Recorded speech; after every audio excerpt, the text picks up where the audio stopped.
racing just started. We have Gorgeous Chelsea, break week later start, Priceless Joy moving up in between horses as Sikaso, Miss Bianca comes next, Private Thoughts, then followed by Lucky Man, Directors Diva second less, while Maximum Velocity is the early trailer by about 12 lengths of the leader. Run going along for the first turn.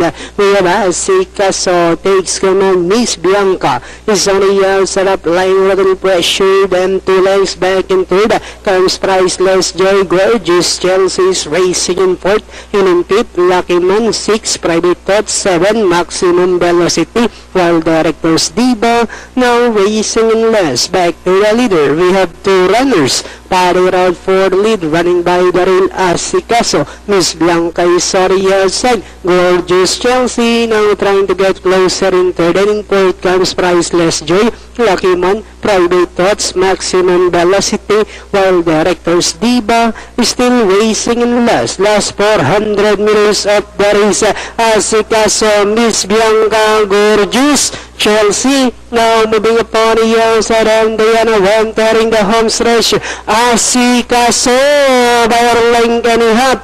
Gorgeous Chelsea is on the outside, last 100 meters of Sikaso now racing away by about 4 lengths over Gorgeous Chelsea, Miss Bianca, and finally Sikaso.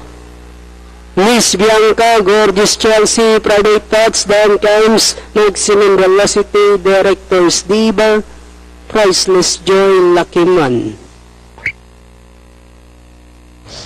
Numero 2, Sikaso. Siyang ating unofficial winner dito. Na segundo, numero 5, Miss Bianca. Then Gorgeous Chelsea ang tercero. Papasok sa inyong quartet. Private Thoughts at